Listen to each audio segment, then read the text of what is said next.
Tre. Tuan, action ka na. Sige.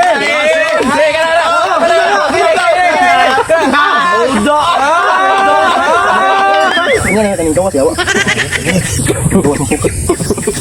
Atong kan ba? Yawa ka. Ako tulog maging gago. Gawas sa daan. May klaro.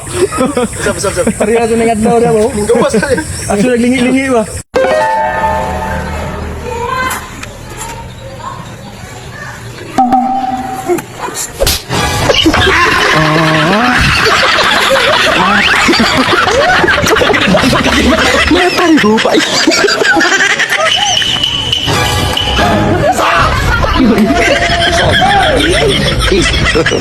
God have mercy upon us.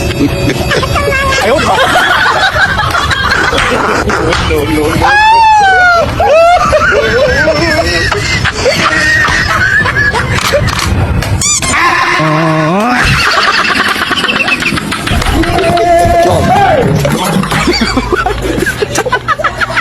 May parigupay.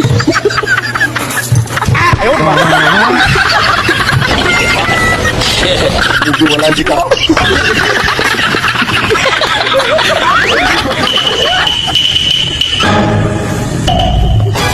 Ayaw ba?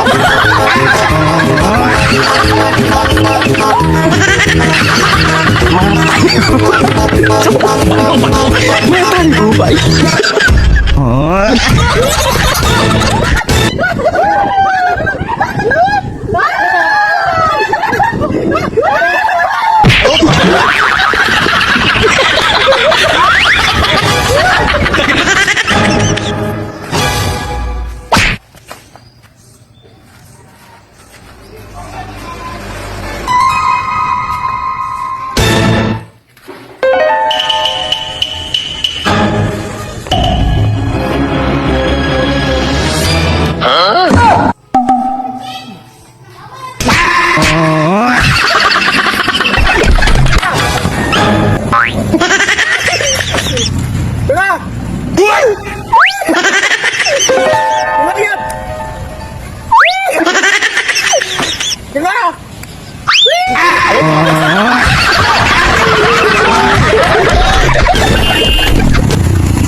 Sa kanya nga to. Nyari ka ba?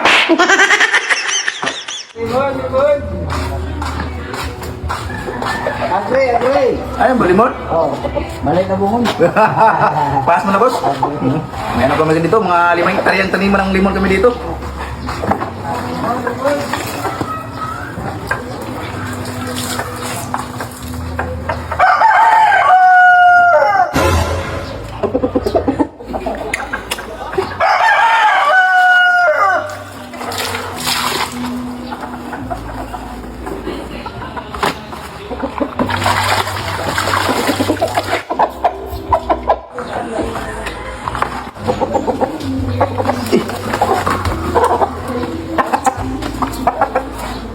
Boss, isda! Uy, pili ka? Hindi. May isda pa ako dito eh. Ang galing mo naman. Tika lang. Sa spot yan. Isan pa di. Doon sa binigay mong spot. Napaka-okay. Eh di naniniwala ka na na maraming isda talaga doon. Marami talaga. Alam mo, boss, napasalamat talaga ako sa'yo ng marami dahil binigyan mo ko ng magandang spot. May pambili na ako ng school supply sa anak ko. Thank you, boss. Sige, wala problema yan. Ako pa. Hindi kasi, boss, hindi ka kagaya ng iba eh. Madamot, ayaw bigyan ng spot. Gusto nila suluhin. Gusto nila sila lang Isda mabuhay. ko. Ayun naman pangit mo. doon. Ano, pwede tayo? Ayaw ko. Sige na, boss. Kaya mo ya. Alam ko, hindi ka mamilig sa manok eh. Ayaw ko nga. Ang kulit naman nito. Sige na. Oh. Parang... Gandang manok oh. Boss, tinawa. Ganda ng manok ko pa ya. Oh, boss. Ay, isda lang eh. Hindi tatag ng manok to. Bakit na siya manok ko? Ano? Manok mo? Atin to! Palit na isda kanina. Tiyan mo kami ko, amoy isda. Kanina ko patayin na hanap. Akin nga to, boss. Hindi natin yung isda, kahit taningin mo pa si Jojo. Si Jojo, wala namang manok yun ah! Sa kanya nga to. Yari ka ba? Ang sabihin mo, magnanakaw ka ng manok. Hindi ka na sakto, boy. Hindi nga ako magnanaka, boss. Kahit samahan mo ako, puntahan natin. Bakit doon tayo pupunta kay Jojo? Sa barangay tayo pupunta. Tara!